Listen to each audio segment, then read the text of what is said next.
તારીખ 13/12/1994 જસદણમાં સ્વામી સચ્ચિદાનંદ પરમહંસ ભક્તિ નિકેતન આશ્રમ પેટલાદ દંતાલીવાળાનું થયેલું પ્રવચન. નમઃ શાંતાય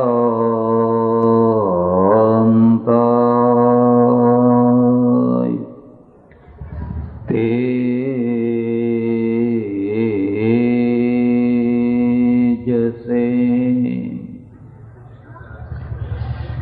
જસદણ શહેરના બધા જ નાગરિક ભાઈઓ, બહેનો અને બાળકો, બે શબ્દો કંઈક કહેવાનો વિચાર છે, પણ ઉપનિષદની એક આખ્યાયિકાના માધ્યમથી કહેવાનો વિચાર છે.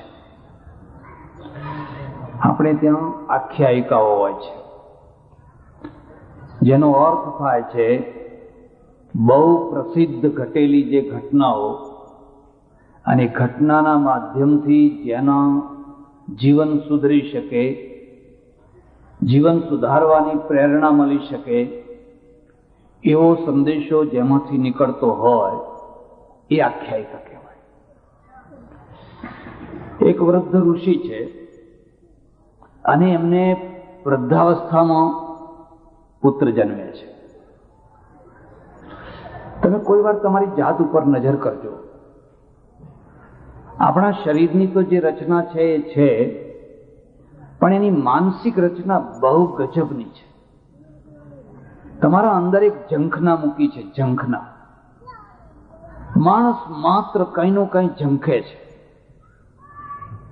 મને આ મળે, મને આ મળે, મને આ મળે, મને આ મળે. તમે કદી તમારી ઝંખનાને ઓળખી શક્યા છો?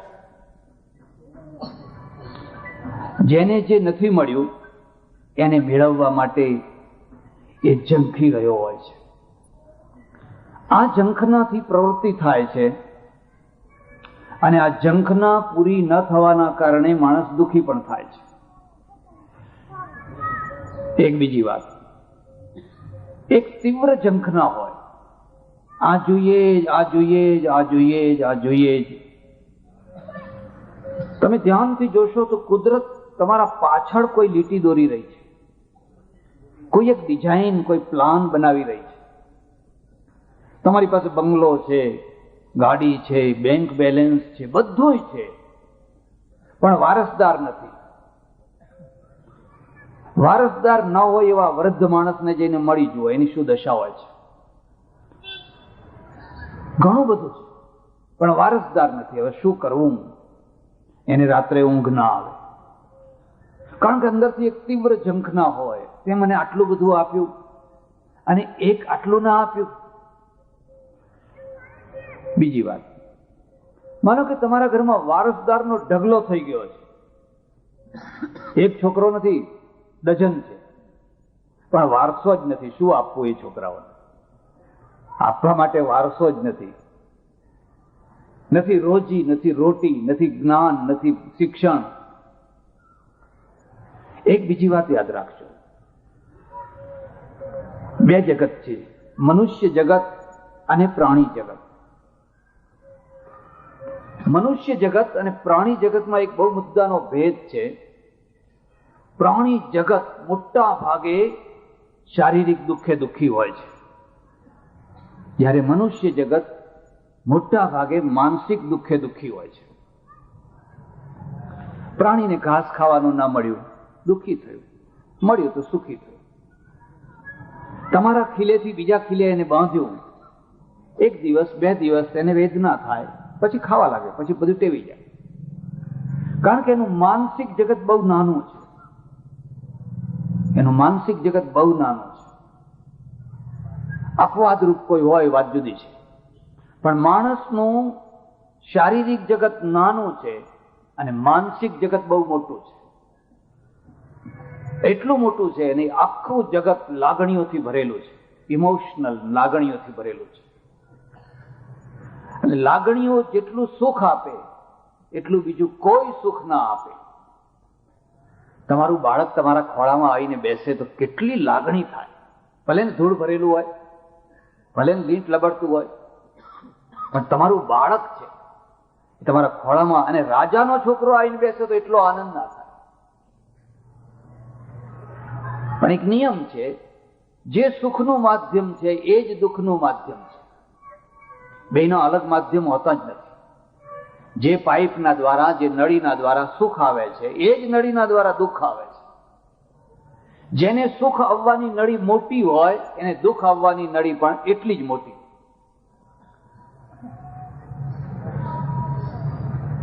એટલે એક માનસિક દુઃખ હોય છે. અને જે માનવીય જગત છે એ તો માનસિક દુઃખોનું જગત છે. ઋષિ જેવો સમર્થ ઋષિ છે, પણ એને પણ એક ઝંખના છે. અપુત્રસ્ય ગતિર નાસ્તિ. મારા આંગણે કોઈ છોકરું નહીં, મારા આંગણે કોઈ છોકરું નહીં, મારા આંગણે કોઈ છોકરું નહીં. એક બીજી વાત છે, જ્યારે આ ઝંખના છે એના ઉપર માણસ વિજય મેળવે છે ત્યારે આધ્યાત્મિક પુરુષ બને છે. આધ્યાત્મિકતાનો બીજો કોઈ અર્થ નથી. દુઃખ દેનારી જે ઝંખનાઓ, એ ઝંખનાઓ ઉપર જે વિજય મેળવે, એને જે કંટ્રોલ કરે, એનું નામ આધ્યાત્મ પુરુષ છે. અને એટલે એનો અર્થ એ થયો કે એ દુઃખી ના હોય, ને દુઃખી હોય તો અધ્યાત્મ પુરુષ ના હોય, કારણ કે એ તો એ ઝંખનાઓ ઉપર વિજય મેળવે છે. એક બીજી વાત યાદ રાખજો, બધાની કક્ષા સરખી નથી હોતી, અને કદી પણ સામેવાળા માણસને બહુ મોટી કક્ષાનો માની અને ના ચાલશો. જો એ નાની કક્ષાનો નીકળ્યો તો તમને દુઃખ થશે. અને બીજી વાત, કદી પણ સામેવાળો માણસ બહુ નાની કક્ષાનો છે એવું માનીને પણ ના ચાલશો. જો એ મોટી કક્ષાનો હશે તો તમે એનો લાભ નહીં ઉઠાવી શકો. ઘણી વાર એવું બને, શેઠના કરતા નોકર ઘણી ઊંચી કક્ષાનો હોય, બાપના કરતા દીકરો ઊંચી કક્ષાનો હોય, ગુરુના કરતા ચેલો ઊંચી કક્ષાનો હોય, પણ આપણા મનમાં એક પૂર્વગ્રહ બેસી ગયો કે આ તો ફલાણું, આ ઠીક છે, હવે સમજ્યા, તમે એનો લાભ નહીં લઈ શકો. ઋષિને પુત્ર થયો, બહુ આનંદ થયો, ઝંખના પૂરી થઈ. એક ઈચ્છા હોય છે ને એક ઝંખના હોય છે. ઈચ્છાઓ તો રોજ કેટલી પાણીના પરપોટાની માફક થતી હોય છે ને વિલીન થતી હોય છે, પણ એક ઝંખના હોય છે જે વર્ષો સુધી તમને ખેંચે રાખે એના તરફ. બહુ આનંદ થયો, બહુ આનંદ થયો. એક બીજી વાત યાદ રાખજો, કોઈના નિર્દોષ આનંદમાં ભંગ પડાવવો એ ઈર્ષ્યાનું મૂળ છે. શા માટે? એને આનંદ લેવા દો ને, એને સુખી થવા દો ને. તમે શું કામ વચ્ચે આડા આવો છો? કોઈનું દાંપત્ય સુખી હોય, કોઈનું ઘર સુખી હોય, કોઈની દુકાન સારી ચાલતી હોય, ચાલવા દો. શું કામ તમે જીવ બાળો છો? શું કામ લોહી બાળો છો? અને ઘણી વાર તો લોકો એવું કરે કે હાથમાં માળા ફરતી હોય ને અંદર લોહી બળતું હોય. ઉપર જુઓ તો માળા ફરતી હોય, ભગવાનનું નામ બોલતા હોય ને આમ જુઓ તો એકબીજાનું લોહી પીતા હોય. પ્રાણીઓને સુખી થવા દો. તમે સુખી ન થયા તો કોઈ વાંધો નહીં, પણ જે સુખી થયા એને સુખી થવા દો. પરદેશમાં ને આપણા દેશમાં એક બહુ મુદ્દાનો ભેદ છે. પરદેશમાં કોઈ સારી ગાડી લાવે તો આખા મહોલ્લાવાળા ખુશ થઈ જાય, રાજી થાય, એને અભિનંદન આપે કે આપણા મહોલ્લામાં બહુ સારી ગાડી તમે લાવ્યા. બધા ખુશ થઈ જાય. આપણી મુશ્કેલી એ છે કે કોઈ સેકન્ડ હેન્ડ લાવે ને તો એ લોકો મીટિંગ કરે રાત્રે કે હવે આ 2 નંબરના પૈસા આના ઘરમાં વધી ગયા છે. આખી મીટિંગ ચાલે, અને છેવટે પછી એનું આ રિએક્શન રૂપ બીજું કઈ નહીં તો લીટા કરી આવે, પંચર પાડી આવે. પણ કંઈક પરાક્રમ કરે ત્યારે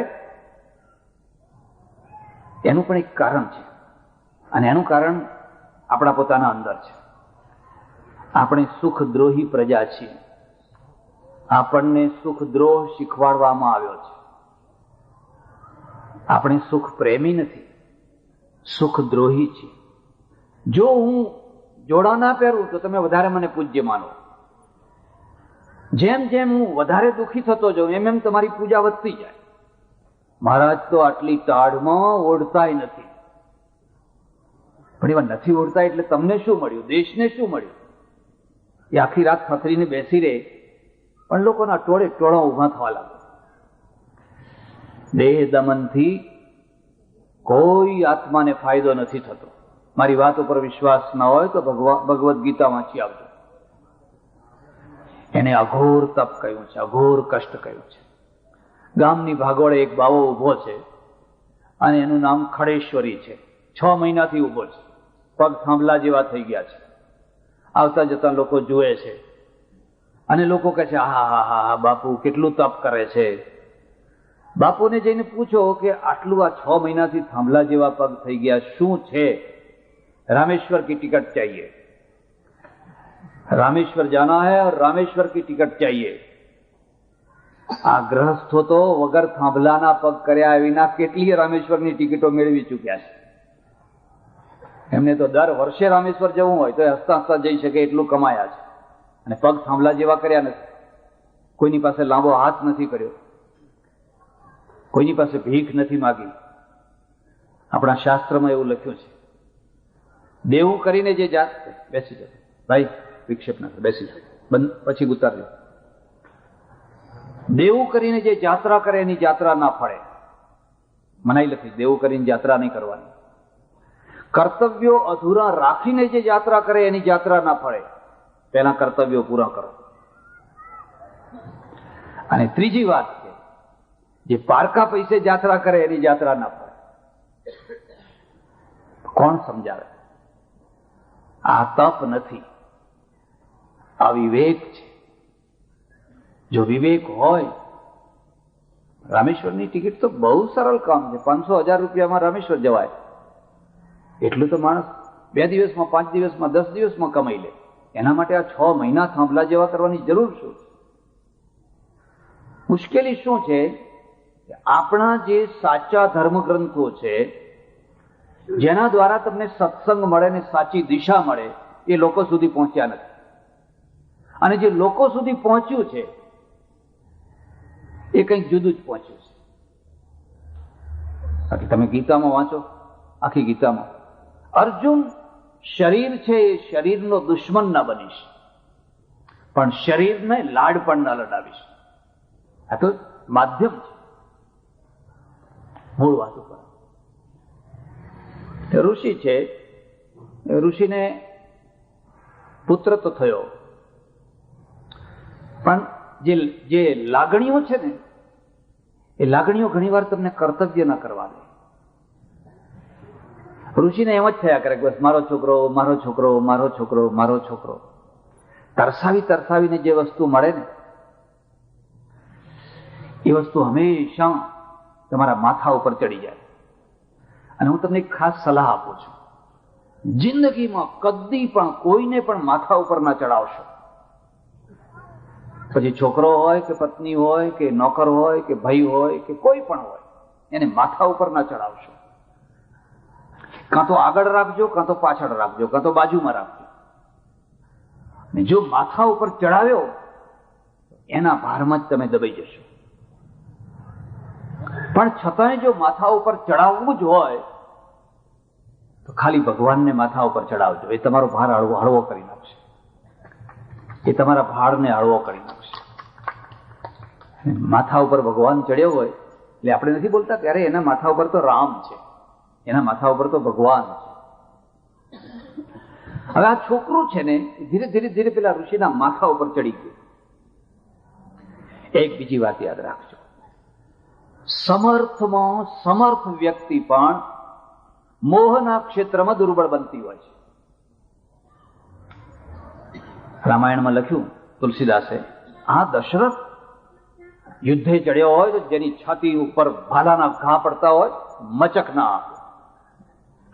આટલો સમર્થ, પણ કૈકેયીના આગળ જંતુની માફક ડોલી રહ્યો છે. કૈકેયીની આગળ જેમ મરકટ નાચે એમ નાચી રહ્યો છે.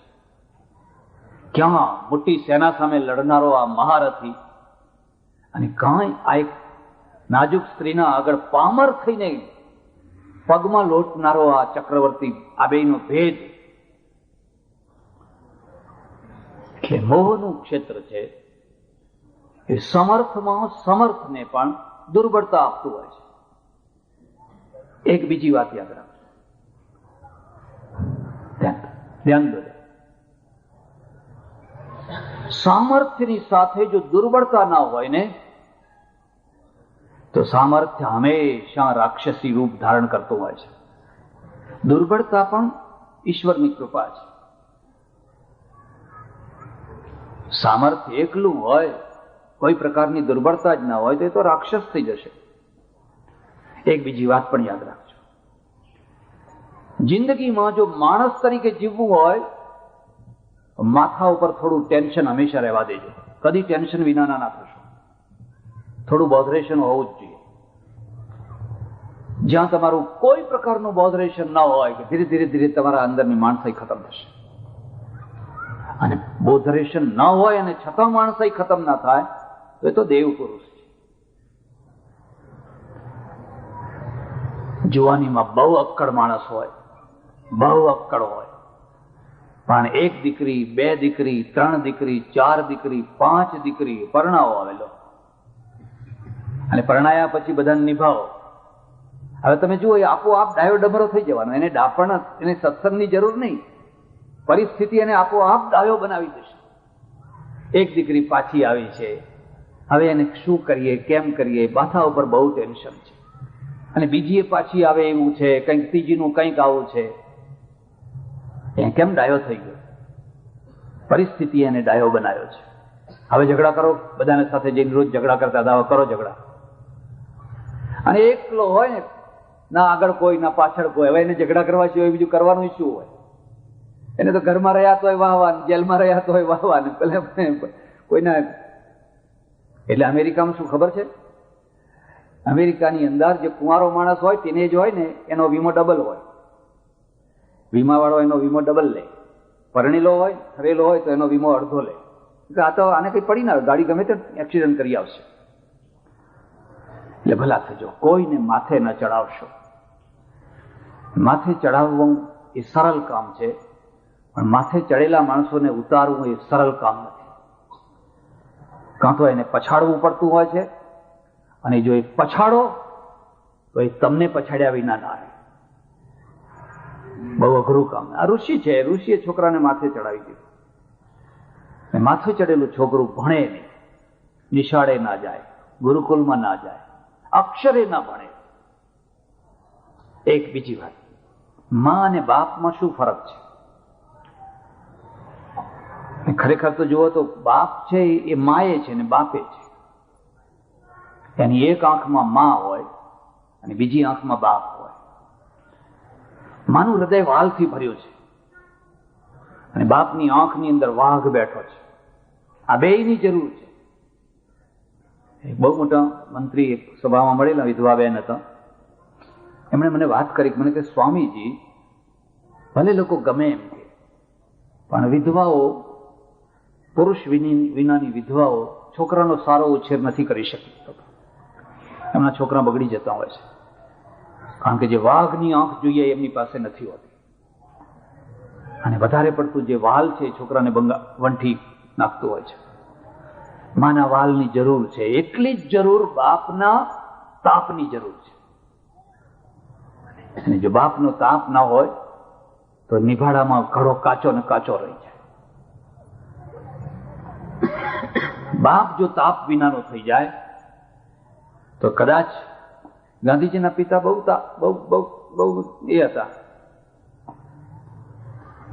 છોકરો એવું ભણે જ નહીં, ખૂબ સમજાવે, ભણે જ નહીં. એક બીજી વાત, ઘરની જે વેદના છે ને, અને એમાંય એ વેદના મોટા માણસને હોય. તમારા આહો ભાગ્ય કે તમે ઘરની પીડા કોઈને કહી શકો છો, કોઈના આગળ વાત કરી શકો છો, એટલે તમે હળવા થઈ જાઓ છો. પણ જેમ જેમ માણસ મોટો થતો જાય એમ બીજાને વાત ના કરી શકે. એનું મોઢું તો જ્યારે જુઓ ત્યારે આમ ઉતરેલું, સિરિયસ. અંદર એટલી બધી વાતો ભરી છે, અને એક વાત કોઈને કરી શકાતી નથી, કારણ કે મોટા થયા છે. જો નાના હોત ને તો ગમે એમ બોલી દીધું. એક ગામમાં મારે થોડા દિવસ રહેવાનું થયું. ગામના બહાર એક હનુમાનજીનું મંદિર, ત્યાં એક રૂમ ને એમાં મને ઉતારો આપ્યો. ને મારા નસીબ એવા કે થોડા દિવસમાં જ ત્યાં સરાણીયા રહ્યા રહેવા. પેલા ચોક હતો ને, એ બધા 8-10 કુટુંબ ત્યાં રહેવા આવ્યા. એટલે મારે સામે જ દેખાય ને બધું સંભળાય કરું. સાંજ પડે ને કંઈ ઝઘડો થાય, કંઈ ઝઘડો થાય, કંઈ ઝઘડો થાય. સ્ત્રીઓ અને પુરુષો લાંબા હાથ કરીને એવા લડે, એવા લડે, એવા લડે, ગાળો દે ને અડધી રાજસ્થાની ને અડધી ગુજરાતી ભાષા બોલે. 2-4 દિવસ મેં સાંભળ્યું. જોકે એમાં કેટલીક બાબતો તો ટેપ કરવા જેવી. તમારે લોકોત્તર ગાળો, બધી ડિક્શનરીમાં જોવા ના મળે એવી અજબ ગજબની બધી ગાળો અંદર. મને થયું કે આ એકાદનું ખૂન થઈ જશે. આ લોકો તો આટલું બધું સવારે લડે, સાંજે લડે, એકાદનું ખૂન થઈ જશે આ તો. એટલે પછી પરિચય થયો. એના 2 આગેવાનોને બોલાયા. મેં કહ્યું તમે આવા રોજ લડો છો, એના કરતા જુદા થઈ જાઓ. તમે પણે રહો, તમે પણા રહો, જુદા થઈ જાઓ. મને કે મહારાજ એવી શિખામણ ના આપશો એમ કે લડીએ એમ, પણ જુદા ના થઈએ એમ, ભેગા ને ભેગા રહીએ. ઓહો, મેં કહું આની પાસે તો શિખામણ લેવા જેવી, આની પાસે તો શિખામણ લે. મને કહી તો લડીએ એમ, પણ મેં કહું મને લાગે છે કે તમારા એકાદનું ખૂન થઈ જશે. ના, કે અમારું ખૂન ના થાય. ખૂન તો એ લોકો કરતા હોય છે જેના અંદર નિભાડો ગોટમ ગોટ, ગોટમ ગોટ, ગોટમ ગોટ નિભાડો થયા કરતો હોય છે. એ લોકો ખૂન કરતા હોય છે. અમારો તો રોજનો નિભાડો બહાર નીકળી જાય એટલે હળવા, રાત્રે પુલ જેવા ટોપલો મૂધો વારી દઈએ, સવાર થાય એટલે ઉઠીએ એટલે પાછો ઝઘડો ચાલુ કરીએ, પાછો આખો દિવસ કામ કરીએ, નવરા પડીએ એટલે પાછો ઝઘડો કરીએ. ઓહો, આમની પાસે તો કેટલું બધું શીખવાનું છે. એટલે ઋષિ છે ને, છોકરો જુવાન થઈ ગયો, 1 અક્ષર ના ભણ્યો, 1 અક્ષર ના ભણ્યો. ઋષિ જોઈ જોઈને મનમાં બળ્યા કરે, શું કરું હવે, શું કરું હવે. એક બીજી વાત યાદ રાખજો, બળદ હોય કે ઘોડો હોય, એને પરોટવાની એક મુદત હોય છે. જો એ મુદતમાં તમે એને પરોટી દો તો તમારો, અને પછી જો મુદત નીકળી ગઈ અને પછી એને પરોટવા જાઓ, એને ઘોડો ઉપર આમ પેલું ફેરવવા, ચડવું થવા જાઓ, પછી એ તમારો નહીં. ખરી વાત ને? એ જ નિયમ છોકરા માટે અને પત્ની માટે છે. એ જ નિયમ છે. જો એ સમયમાં તમે એને પરોટી દીધો તો એ તમારો, અને જો છટક્યો તો પછી આખી દુનિયા ભેગી થાય તો તમારો ના થઈ શકે. આજ ઠીક થશે, કાલ ઠીક થશે, આજ ઠીક થશે, કાલ ઠીક થશે. આ છોકરો તો ઘણો વધારે ને વધારે થતો ગયો. એક બીજી વાત યાદ રાખજો, મહાપુરુષ કોનું નામ કહેવાય? જે અંદરના હાનિકારક જે વેગો છે એ વેગોને જે કંટ્રોલ કરી શકે એનું નામ મહાપુરુષ. તમને ક્રોધ આવ્યો, હાનિકારક ક્રોધ છે, તમારા અંદર ઉભરો આવ્યો, જેમ તેમ બોલી નાખવાનો, અને જેમ તેમ બોલી નાખવાથી બહુ મોટી હાનિ થશે. કદાચ આખા સમાજને હાનિ થશે. બડબડ કરનારાઓ કદી મહાપુરુષ ના થઈ શકે, પણ એ રોકી શકે તો. એથી વધારે તમને વાત કરું, ગુજરાતમાં, આખા દેશમાં સૌથી ઓછામાં ઓછી સંખ્યા વાણિયાની, અને સૌથી વધુમાં વધુ પૈસો વાણિયા પાસે. હવે પટેલો પાસે આવ્યો, બાકી પહેલા તો વાણિયા પાસે જ પૈસો હતો. બ્રાહ્મણ બિચારા સીધું લાવે, દરબારો મૂછ મળે, પટેલો દેવાદાર હોય, વ્યાજ ઉપર વ્યાજ ચડતા હોય, પૈસો વાણિયા પાસે. 2 ઘર હોય, 3 ઘર હોય આખા ગામમાં. અને વાણીઓ હથિયાર ના રાખે, હથિયાર ના રાખે. આપણે તો આખી હિન્દુ પ્રજા હથિયારની એલર્જી વાળી છે, આખી હિન્દુ પ્રજા શસ્ત્ર વિનાની. અને શસ્ત્ર વિનાની જે પ્રજા હોય એની સ્થિતિ છે એ નખ અને દાઢ વિનાના પશુઓ જેવી એની સ્થિતિ હોય. સસલાનું બલિદાન નથી થતું, સસલાની હત્યા થાય છે. રોજ કેટલાય મરતા હશે, પણ એમ ના કહેવાય કે આજ 2 સસલાનું બલિદાન થઈ ગયું, એની હત્યા થતી હોય છે.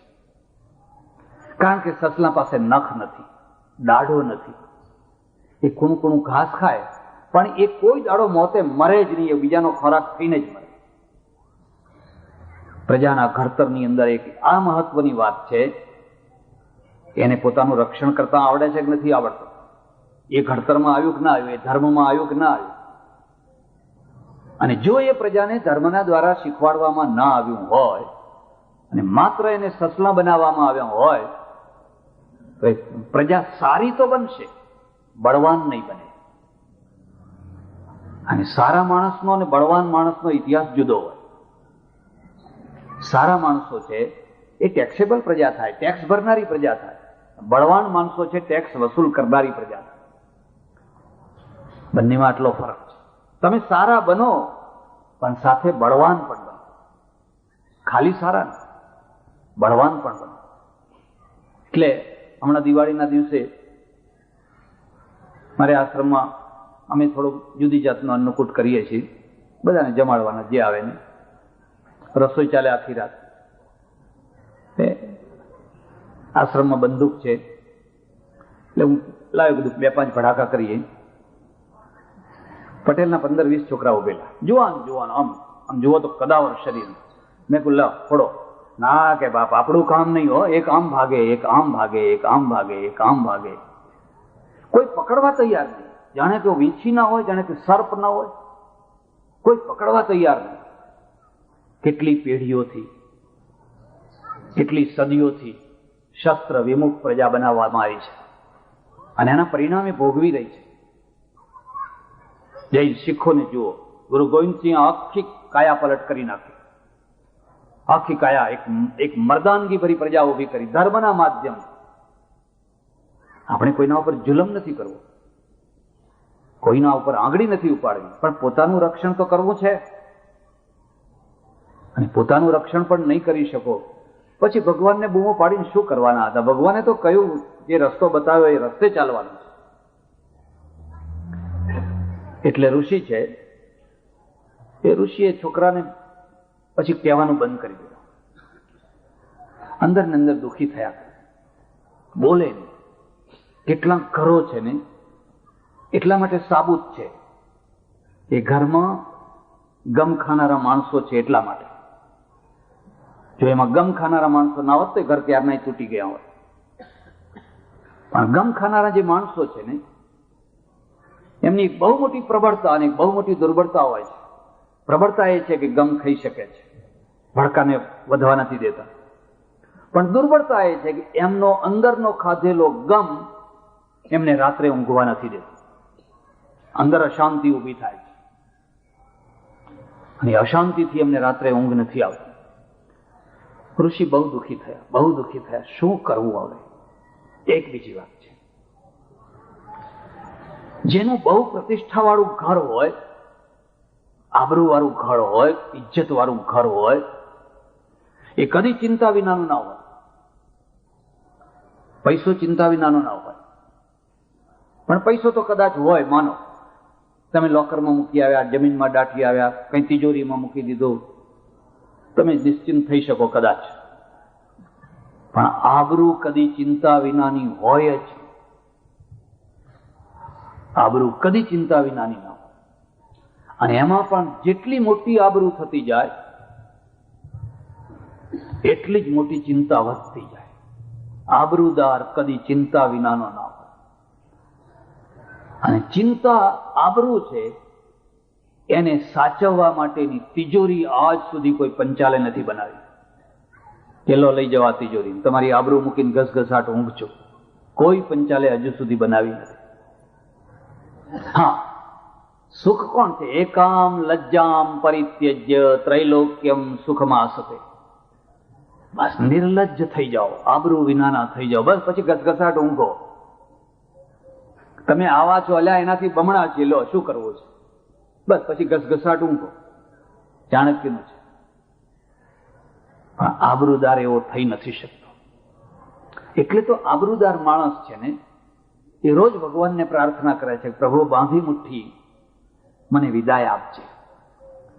મારું ખોડિયું લાખનું બાંધી મુઠ્ઠીનું રાખજે અને મને વિદાય આપજે.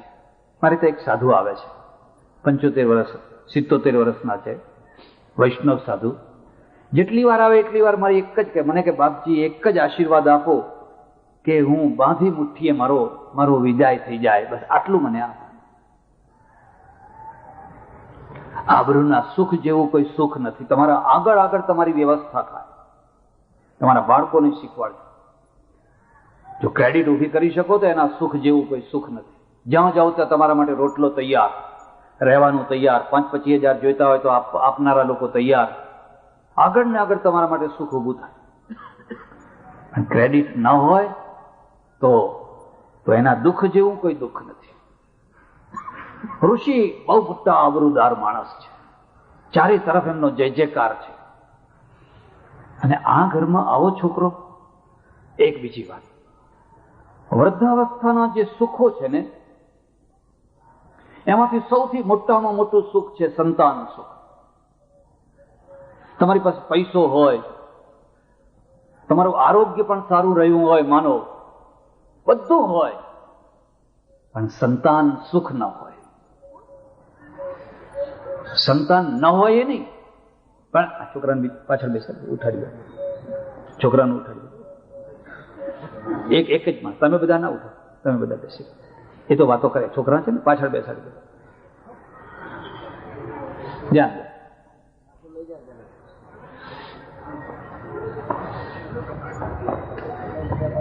પરમેશ્વરે માણસને કાળજું આપ્યું છે, હૃદય આપ્યું છે, દિલ આપ્યું છે. અને એને સૌથી મોટામાં મોટી વેદના ઠેસ લાગવાથી થતી હોય છે. આપણે ચાલતા હોઈએ ને કોઈ પથ્થરો આવે અને પગને જેમ ઠેસ વાગે, નખ ઉખડી જાય, એ તો શરીરની થઈ. મલમ પટ્ટો લગાવો, 2 દિવસમાં ઠીક થઈ જશે. પણ એ હૃદયમાં ઠેસ વાગતી. અને આ ઠેસ નજીકના માણસો જયારે મારે અને હૃદય ઘવાય, અને એ વૃદ્ધાવસ્થામાં લાચાર સ્થિતિમાં, પાછલી દશામાં એ માણસના ઉપર જે વીતતું હોય એ તો ભગવાન જ જાણે. સ્વમાની માણસ હોય, માણસને એક ઠેસ વાગતી હોય છે. અને એટલે હું તમને એક બીજી વાત કહું છું, તમે કોઈ પણ ધર્મ પાળતા હો, સંપ્રદાય જે પાળો ના પાળો, બને તો કોઈના હૃદય ઉપર ઠેસ ના મારો. બને તો મલમ ચોપડો. 2 પ્રકારના માણસો હોય છે. એકના કહેવામાં જુઓ તો જ્યારે જુઓ ત્યારે પેનિસિલિન મલમ હોય, કોઈ દાઝેલો, કોઈ દુઃખી થયેલો માણસ જોવે એટલે તરત મલમ ચોપડી આપે. આશ્વાસનનો મલમ, હિંમતનો મલમ. બીજા કેટલાક એવા માણસ હોય કે એના ગજવામાં જ્યારે જુઓ તો ટાટાનું મીઠું જ રાખતો હોય. એવું લાગે કે આ દાઝેલો છે તો ઉપર ભભરાઈ આવે. આને કંઈક ચીરો પડ્યો છે તો ઉપર ભભરાઈ આવે. જ્યારે જુઓ ત્યારે એક દાઝેલા ઉપર ડામ દઈ અને આનંદ મેળવે છે. એક દાઝેલા ઉપર મલમ ચોપડીને આનંદ મેળવે છે. બેયને આનંદ થાય છે, પણ બંનેના રસ્તા જુદા જુદા છે. બને તો કોઈને ઠેસ ના મારશો. અમારે ત્યાં સંતો એમ કહ્યું છે, કટુક બચન મત બોલ રે તો હે પિયા મિલે. નજીકના માણસોની ઠેસ બહુ લાગતી હોય છે. દ્રૌપદીએ ઠેસ મારી, પડતા ઉપર પાટું મારી, પેલો પડ્યો, અને દ્રૌપદીએ કહ્યું આંધળાના છોકરાએ, આંધળા જ હોય ને. મોટું મહાભારત રચાઈ ગયું, એટલું મોટું એ ઠેસ એવી વાગી કે દુર્યોધનને તો કેટલા ટાઈમ સુધી ઊંઘ જ ના આવી. હવે હું શું કરું ને આનો બદલો લો. કોઈ દૂરનો માણસ બોલ્યો હોત તો આટલું ના લાગો. નજીકના માણસો છે એની ઠેસ બહુ જબરી લાગતી હોય છે. એટલે ઋષિ જાણે છે, જે છે હવે નિભાવે છૂટકો છે, ચાલ્યું. પણ એક બીજી વાત યાદ રાખજો, તમે ઈચ્છો કે ના ઈચ્છો, તમે ગમે એટલા સમર્થ હો, કોઈ એક ઘડી એવી આવતી હોય છે ત્યારે તમે દુર્બળ થઈ જતા હો છો. 365 દિવસ તમે પ્રબળ છો, પણ એક દિવસ એવો આવે છે, એક 5 મિનિટ એવી આવે છે કે તમે ક્રોધ કરી બેસો છો, ના બોલવાનું બોલી બેસો છો. પછી 364 દિવસ સુધી સારા રહો છો. ભગવદ્ ગીતા એના માટે શું કહે છે ખબર છે? ક્ષુદ્રમ હૃદય દૌર્બલ્યમ ત્યક્તોતિષ્ઠ પરંતપ. હમણાં જે તું આ વિષાદની વાત કરે છે એ હૃદયની દૌર્બલ્યતા છે, અને આ ક્ષણિક છે, થોડા ટાઈમ માટે આવેલી છે.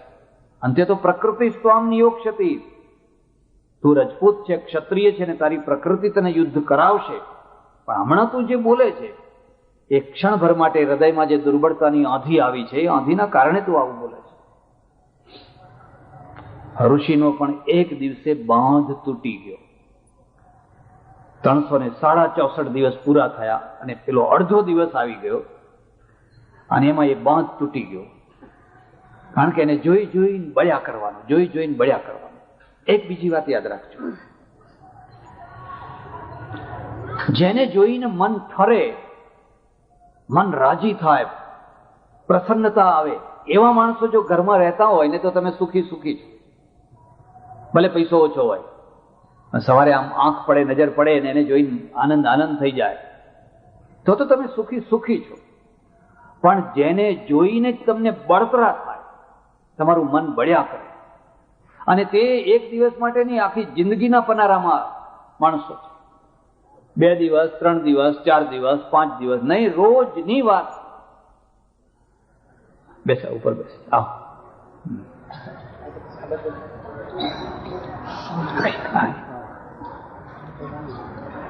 આવું માણસ જો તમારા ઘરમાં હોય તમે દુખી થઈ. કારણ કે માણસ જોઈને જ તમારું મન બળ્યા કરે છે.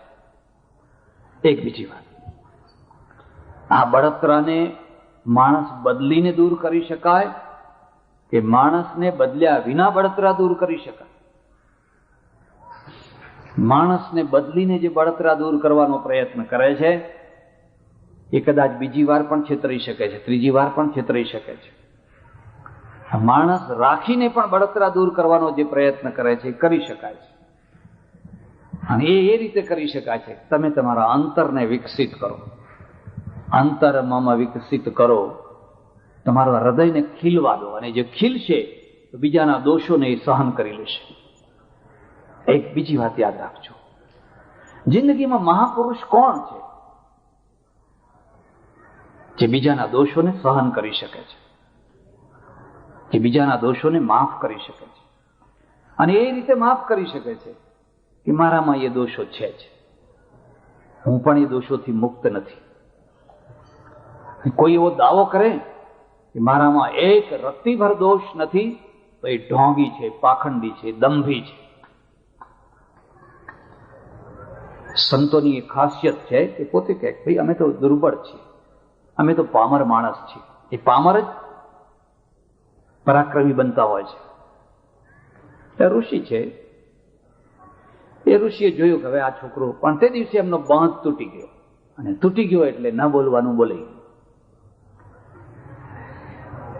એક બીજું, મારે ત્યાં એક કાન નાકના ડોક્ટર આવે, બહુ સારો માણસ, બધા પુસ્તકો વાંચે, પુસ્તકોનો પ્રચાર કરે. મને કે સ્વામીજી આજ મારી બહુ મોટી ભૂલ થઈ ગઈ. મેં કહ્યું શું થયું? મારા 2 છોકરા છે એને હું થોડું લડ્યો અને એકને થોડું એકાદ તમાચો માર્યો ખરો, ના 6-7 વર્ષનો. મારો જીવ બળ્યા કરે છે, મેં આવું કેમ કર્યું? મેં કહ્યું બરાબર છે, ન કરવું જોઈએ, પણ થઈ ગયું એનો કશો વાંધો નહીં, પણ ના કે ફરી આવું ના થાય. પછી મેં એમને એક વાત કહી, મેં કહ્યું જો તમે જે કહો છો એ બરાબર છે, પણ બાળ ઉછેરની દ્રષ્ટિએ જે બાળકને બચપણમાં કદી પણ એના મા બાપે દાંટ્યો નથી, થોડોક ઝઘડ્યો નથી, થોડો અપમાનિત નથી કર્યો, એ છોકરો મોટો થઈને અખાડાના મેદાનમાં નહીં ટકી શકે. જરાક કોઈ આંખ કાઢશે તો 8 દિવસ એને ઊંઘ નહીં આવે, કારણ કે એનું કાંધ જ ટેવાયેલું નથી. પણ જેને બચપણથી થોડુંક એ પડ્યું છે એ પછી ધીરે ધીરે દુનિયાના માર સહન કરતો થઈ જશે, એની ઊંઘ હરામ નહીં થાય. આ બાળ ઉછેરમાં આ પણ એક ઘડતર છે. મને કે સ્વામીજી બિલકુલ સાચી વાત કહી તમે, આ તો મને આ તરફ તો મારું ધ્યાન જ નથી. ભાઈ કરીને તમે વહાલ કરીને એને રાખશો બરાબર છે, કાલે કોઈ માણસ એનું અપમાન કરશે, કોઈ એને ઉતારી પાડશે, કોઈ એને કલંક લગાડશે, એ તો આ ઝેર પીને મરી જશે, સહન નહીં કરી શકે, ઝેર પીને મરી જશે. જો એની સહન શક્તિ અને સંઘર્ષ કરવાની ક્ષમતા જો વધારવી હોય તો તમે બચપણથી એને આ પ્રકારની પણ ટ્રેનિંગ. એ વાત તો સાચી છે. પેલા ઋષિ છે ને, ઋષિના મોઢામાંથી શબ્દ નીકળી ગયો, વાક્ય નીકળી ગયું, નાનાનું ખલું અસ્મત કુલે અનુચાન ઇવ બ્રહ્મબંધુરીવ ભવતી. એ ભાઈ, અમારા કુળમાં આજ સુધી કોઈ અવિદ્વાન પેદા નથી થયો. બ્રહ્મબંધુ કોઈ નામ માત્રનો બ્રાહ્મણ આજ સુધી અમારા કુળમાં પેદા નથી તો આમાં આ તો વિદ્વાનોનું કુળ છે, જ્ઞાનીઓનું કુળ છે, ને તું ક્યાં પથરા જેવો પેદા થયો? હું તમને એક બીજી ભલામણ કરું છું, જો બને તો તમે ચાણક્યને જરૂર વાંચો, ભર્તૃહરિ અને ચાણક્ય. હા હા હા, કઈ શાસ્ત્રના કઈ નીતિના કઈ પાઠ અંદર મૂક્યા છે. ચાણક્ય લખ્યું છે કે વગર અગ્નિએ કોઈનું શરીર બાળવું હોય તો એના 6 કારણો છે. 6 માંથી એક હોય તો એ બળ્યા કરે. કુગ્રામ વાસ, કુલહીન સેવા, કુભોજનમ, ક્રોધમુખી ચ ભાર્યા, વિધવા ચ કન્યા, મૂર્ખશ્ચ પુત્ર, વિનાગ્નિના ષટ પ્રદહંતિ કાય. કુગ્રામ વાસ, એવા ગામમાં જઈને રહો કે તમારી કોઈ કદર જ ન કરે, તમને કોઈ સમજી જ ન શકે. અને કુગ્રામ હોય, વ્યસની હોય, દારૂડિયું હોય, અનેક પ્રકારના અપલક્ષણો વાળું હોય, એના વચ્ચે તમે જઈને રહો. હું તમને ભલામણ કરું છું, થોડુંક વધારે ભાડું ભરજો, પણ સારા મોહલ્લામાં રહેજો. સસ્તું ભાડું ખોરીને જો હલકા મોહલ્લામાં રહેવા ગયા તો એ બહુ મોંઘું થઈ પડશે. સારા મોહલ્લામાં રહેજો, સારી સોસાયટીમાં પ્લોટ રાખજો. પડોશીના સુખ જેવું કોઈ સુખ નથી, અને પડોશીના દુઃખ જેવું કોઈ દુઃખ નથી. કુલહીન સેવા, કોઈની નોકરી કરવી, પણ એવા માણસની નોકરી કરવી જેમ સમય આવે તમારા માટે પ્રાણ આપે. મક્ખી ચૂસ માણસોની નોકરી કરો જે દીકરીના લગ્નના દિવસે રજા ના આપે. ભાઈ મારી દીકરી આજ પરણે છે, તે દિવસે તમને રજા ના આપે, એની નોકરી ના કરે. નોકરી કરો તો તમારો જીવ બળ્યા કરે, જીવ બળ્યા કરે. મારા ઓળખીતા એક શેઠ, અબજોપતિ, આજે તો કરોડાધિપતિ નહીં, અબજોપતિ કહીએ તો ચાલે. હવે એમના ત્યાં એવો નિયમ, 2 પ્રકારની રસોઈ થાય, 2 પ્રકારની. જે ઘરના શેઠના માણસો હોય એમના માટે ચોખા જુદા, બાસમતી, ઘઉં જુદા, તેલ ઘી જુદું, બધું જુદું.